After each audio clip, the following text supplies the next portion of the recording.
Sebelum kita mulai video ini, gue ingin sedikit disclaimer terlebih dahulu. Gue di video ini suaranya agak-agak kurang semangat atau kurang kurang something lah ya. Dan gue banyak nafas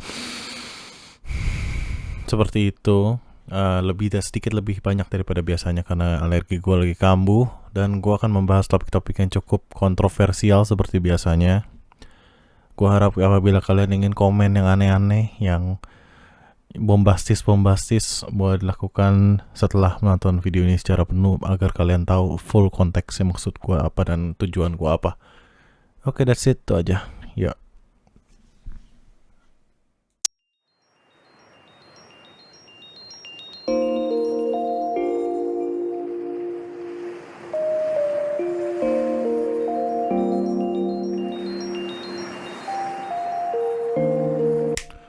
Halo, selamat pagi, siang, sore, atau malam, saudara-saudara sekalian.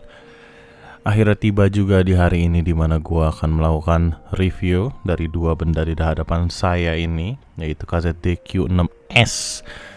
Kalau mungkin Anda pernah nonton video tentang yang judulnya Tae, ya, itu adalah untuk KZD Q6 yang OG, yang asli. Dan berikutnya ada Nice HCK DB1 ya. Ini emang agak-agak telat ya untuk gua nge-review kedua item ini karena mereka keluar udah agak lama kalau nggak salah. Tapi ya karena ada yang ngirimin barangnya dan terlebih lagi video yang judulnya Tae itu adalah salah satu video yang paling populer di channel ini. Jadi ya gua mau nggak mau juga ya. Gua akan mereview benda ini karena for that status juga sih, itu salah satunya. Dan ada beberapa ada satu alasan kenapa gua bawa NASA CKDB1 ini di sini. Itu karena gua ada pengen ngerent terhadap hal-hal lain juga selain kualitas suara dari ayam ini. Salah satu alasan kenapa gua agak telat bikin video ini adalah gue bingung juga sebenarnya gue pengen ngerekamnya kayak gimana, antara gue pengen review seperti biasa atau gue pengen ngerant seperti biasa atau bahkan mau membahas hal-hal lain terkait KZ dan teman-temannya ataupun ya apapun itulah, banyak sekali yang gue ingin bahas di sini, tapi ya kita persingkat saja. Oke, pertama untuk KZ DQ6S. Menurut gua secara overall presentation it's not horrible. Seperti yang gua bilang di DQ6, it's not bad. Okay, it's not a bad IM. Seperti yang gua bilang di DQ6, it's not like an absolute shit IM. Cuman gini ya, dulu gua agak komplain sama bass kontolnya DQ6 yang lama, yang lambat, yang tolol, bass tolol yang dulu lah ya. Dan somehow entah kenapa mereka memiliki ide yang cemerlang gitu ya untuk gue pengen lebih ngentot lagi gitu, dan bass di sini lebih tolol dan lebih ngentot daripada bass di sebelumnya. Ini salah satu head IM dengan bass yang gua agak kesulitan nyari teksturnya di mana. Pokoknya ini susah banget ya, susah sekali gua rekomendasikan. Dan bassnya ini seperti di IM DQ6 sebelumnya, bass ini kayak bermain sendiri di suatu tempat di mana tidak ada mids dan tidak ada treble-nya, dan mids dan treble-nya hanya ngikuti belakangnya. Mids and treble-nya, dan gue bilang mids and treble-nya tuh oke ya, secara tuning, secara technical performance enggak juga, tapi secara tuning oke lah ya. Tapi untuk bassnya tuh menurut gue ini bass uber tolol gitu menurut gue. Kayak mungkin kalau lu cuma nyari kuantitas doang dan tidak peduli sama kualitas, sama sekali tidak peduli sama kualitas, mungkin ada di sini bisa beli ayam ini. Salah satu problem dari ayam seperti ini adalah sekarang ada ayam seperti yang QKZ HBB itu yang lumayan juga. Ada juga kayak bahkan CCACRN atau apa gitu, gue lupa, CRN Plus atau apa gitu, pokoknya itulah. Ada juga Salnotes Zero ya, itu luar biasa. Itu fantastic ya. Dan IM seperti ini bahkan tidak bisa compete dengan top yang zaman dahulu kala gitu loh. Kayak misalnya ini nih Sony MA755, dan gua bahkan memilih kayak mendorong diri sendiri untuk memilih kabel yang paling sampah di antara semua kabel gua. Dan ini adalah kabel hijau ya. Ini kabel hasilnya warnanya kuning. Kabelnya sih warna kuning terang. Sekarang karena udah hijau, udah karena oksidasi. Ini kabel gue beli pas gue masih SMP. Karena kabel Shure SE235 gue yang KW itu rusak ya. Jadi gue beli kabel ini dulu pas gue SMP, dan sampai sekarang kabel ini masih berfungsi ya, menunjukkan kualitas yang luar biasa di kabel ini. Gue nggak tahu ini kabel apaan.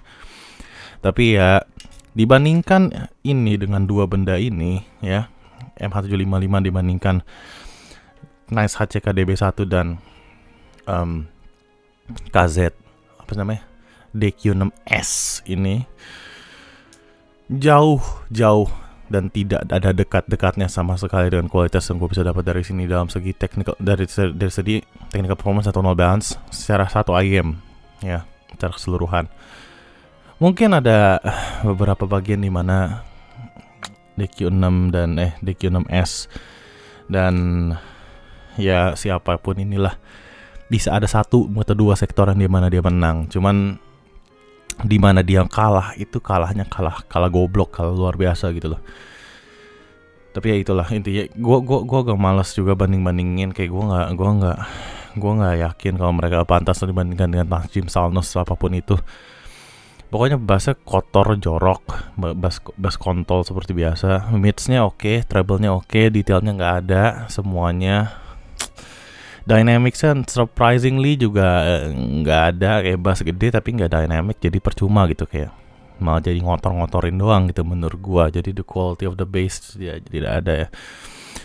Overall tuningnya menurut gua good, dan gua rasa gua bisa bilang ya HBB bisa tuning lah seperti yang gua harapkan ya, karena dia tahu apa suara bagus apa suara jelek, dan the whole tuning is fine. The whole tonal balance ya, dari terutama di mid ke treble, apapun yang bau bass tuh skip banget. Sedangkan untuk ini, nah ini yang ini menarik ini ya, ini sangat menarik. Yang ini sangat menarik karena gua sempat dengar dari saudara siapapun itu yang kalian mungkin tahu ataupun mungkin tidak tahu, bahwa Nice HCK DB1 ini nih arah suaranya adalah Harman, dan ini kepala gue mau pecah setelah mendengar itu. Karena menurut gue ini adalah kegoblokan yang super membuat haram gitu loh, kayak gue ini goblok banget. Ya pernyataan tergoblok salah satu pernyataan tergoblok yang gue pernah dengar. Dan sayangnya tuh amat disayangkan bahwa orang melakukan pernyataan ini sebenarnya dia paham akan suara yang benar dan suara yang tidak benar gitu. Gue sangat yakin gitu. Gue sangat yakin orang tersebut sangat paham betul akan dunia audio. Dan ini ngebawa gue ke rant. Oke, gue sebelum ya udah deh, gue lanjut aja deh.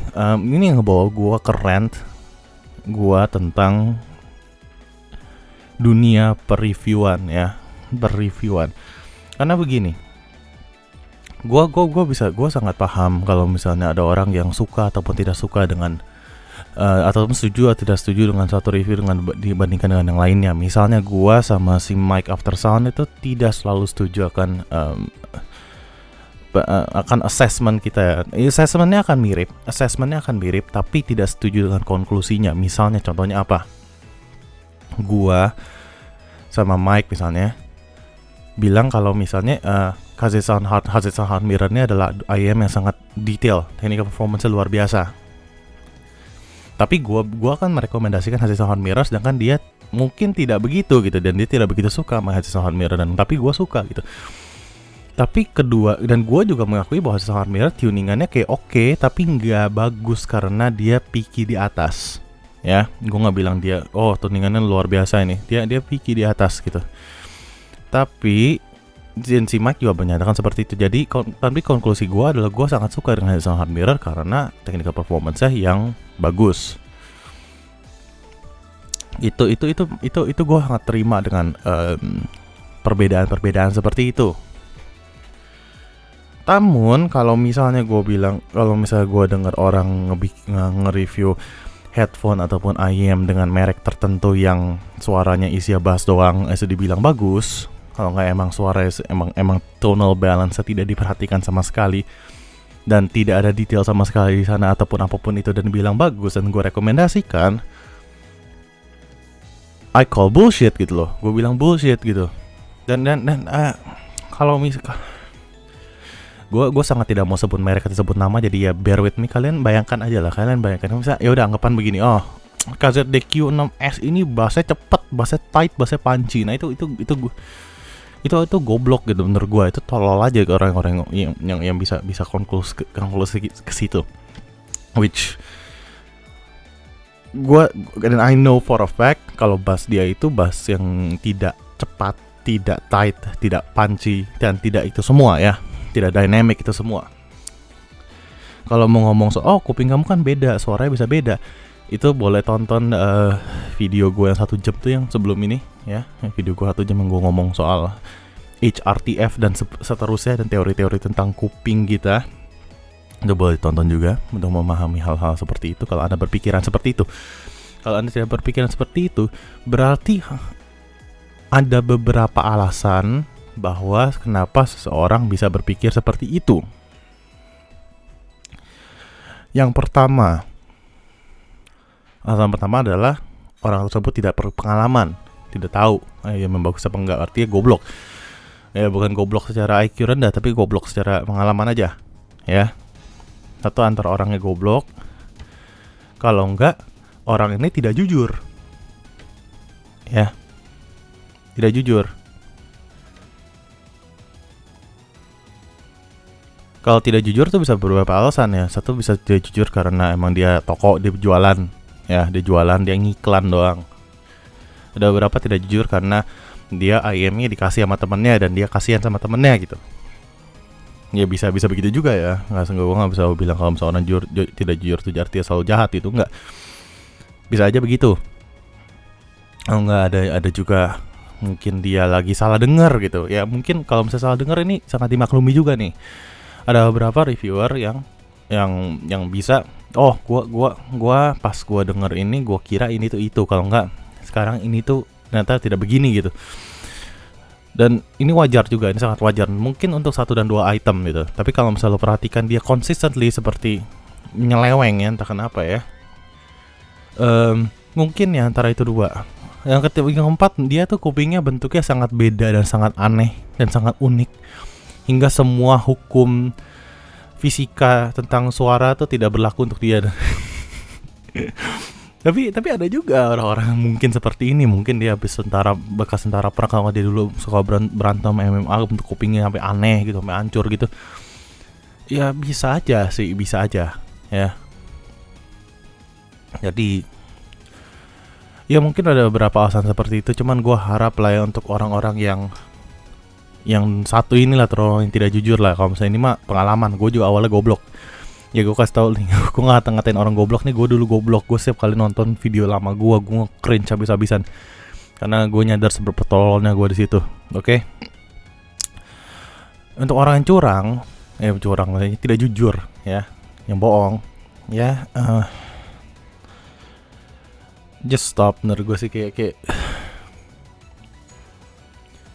pokoknya gimana ya, gue jasa juga kayak, menurut gue ini personally, filosofi gue sendiri ya. Gue sebagai reviewer itu gue bekerja, tanda kutip bekerja, gue nggak dapat duit apa dari sini. Gue melakukan ini adalah untuk diri sendiri tentunya, karena gue senang melakukan hal seperti ini.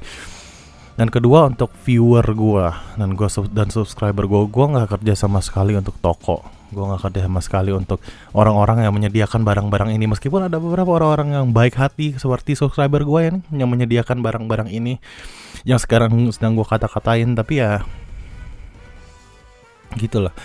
Kalau misalnya problem dengan lu gak mau jelek-jelekin barang dari toko yang dia ngasih barang ke lu, masuk akal sekali.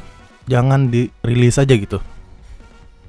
Tapi itu membawa ke membawa permasalahan-permasalahan lain ya. Misalnya kalau misalnya gue rilis yang positif doang, kan orang jadi nanya, lo kenapa rilis yang positif doang, kenapa lo kagak review ayam ini itu nanti orang jadi mikir, oh kamu cuma nge-review yang positif doang buat kamu gitu. Enggak, lo nggak review banyak ayam, gue ke channel sebelah deh yang review semuanya gitu. Bisa begitu juga, tapi ya gue sih orangnya sih pengennya jangan bohong aja sih ya, kalau jujur aja sih. Dan tentu kita semua, kalau terutama misalnya barang-barang punya sendiri ya, barang punya sendiri kan ada biasnya, dan itu gue juga personally tidak evade, tidak bisa kabur dari kebiasaan personal. Misalnya contohnya gue sangat cinta mati dengan HN6 gue misalnya, dan gue bilang HM6 gue tuh top notch dan sebagainya. Misalnya gue gak usah lu pernah meet sama gue akan seperti itu. Misalnya HM6, gue sampai ngaceng, titik gue sampai horny misalnya denger HM6 gue misalnya gitu. Iya, dan lu harus tahu bahwa ada sedikit bias di sana untuk diri gue sendiri, dan lu harus, kalau misalnya lu lebih percayalah sama assessment pada diri anda sendiri pada saat denger HN6 gua. Kecuali anda kalau misalnya lu masih goblok kayak gue dulu ya. Kalau lu masih goblok, menurut gua sih kalau lu masih goblok, ini agak-agak kayak gain some knowledge gitu. Coba-coba dulu lah, kalau nggak kayak pelajari teorinya. Terus banyak sekali nih orang-orang yang mencoba menjelaskan tentang suara tapi tidak tahu bahkan suara itu apa, tidak bisa membedakan apa bedanya soundstage sama imaging itu apa, tidak bisa membedakan dynamic sama detail itu apa, tidak tahu timbre itu apa, tonal balance itu apa, dan bagaimana tuning bisa mempengaruhi di technical performance dan sebagainya. Itu banyak lah. Gue nggak usah sebutin orang-orangnya siapa. Tapi ya menurut gue dipelajari aja seperti itu. Dan gue tidak bilang lu kalau misalnya nggak tahu soal itu lu tidak boleh mengakses itu. Menurut gue sih boleh aja sih. Itu apa yang gue lakukan dulu juga. Gue nggak tahu, gue kayak goblok, terus gue asal ngomong aja, dan apparently cocok sama beberapa orang gitu. Menurut gue sangat boleh dan sangat dianjurkan sebenarnya. Cuman ya akan ada orang-orang seperti gue juga sekarang yang akan ngata-ngatain lu dan diri gue sendiri juga di masa lalu. Jadi gue juga bingung sebenarnya gue mau ngasih tips seperti apa, karena gue juga tidak tahu harusnya apa. Ini kalau misalnya orang kebanyakan mikir jadi begini nih ya. Biasa kalau misalnya kebanyakan mikir, gue ngomong udah jangan ngeposting, dah itu udah selesai gitu. Gue pengen lu posting juga, karena gue pengen lu buat dapat experience itu juga. Dengan lu posting, dengan orang-orang goblok ini posting seperti gue dulu, gue akan merasa, dan gue juga sebenarnya masih goblok juga ya hitungannya kalau dibandingin sama orang-orang yang di atas lagi, yang lebih berbanyak berpengalaman, lebih ilmu juga. Gue masih hitungannya masih goblok, karena gue orang paling pintar dunia juga. Dan tuh orang-orang yang masih goblok banget, misalnya goblok banget tuh ya, aduh ini suara bass tetot kayak bass duk mit dan trap gitu boy. cuman tahu gitu doang. Gue harap sih coba kalau misalnya lu nggak mau posting lu malu, lu merasa peminder, merasa gimana posting di Facebook ataupun di mana, lu ketik aja, lu tulis saya sendiri. Oke, ini suara begini, terus lu cek reviewer atau enggak orang-orang yang memang memiliki kemampuan yang bagus gitu. Oh, mirip nggak? Oh, ini nggak. Terus kalau misalnya lu cek teorinya, kalau misalnya lu punya waktu ya. Gua tahu itu baca-baca research ya ratusan halaman tuh bukan hal-hal yang mudah ataupun yang orang-orang ingin lakukan. Tapi kalau misalnya lu punya waktu, lu boleh, atau lu punya duit untuk membayarnya, karena beberapa research lu harus bayar. Sayangnya sih seperti itu. Untungnya gue ada orang-orang yang bisa bocorkan ya hasil researchnya apa. Ya begitulah. Yang nggak belajar bahasa Inggris juga, lu harus belajar bahasa Inggris juga sih.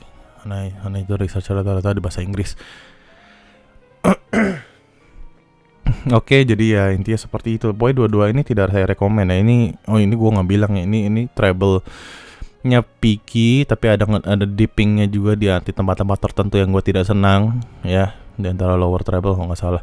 Upper mids dan midsnya ini jauh sekali, jadi kerasa sangat shouty, cuman nggak juga karena treble ada elevation juga, jadi kerasa brighter, lebih kerasa bright and peaky menurut gua. Dia nggak Harman, dia ada elevasi di mid bass, tapi sub bassnya nggak terlalu. Biasanya Harman tuh karakteristik salah satunya adalah sub bass yang dimajukan sebenarnya untuk general Harman with the bassnya ya.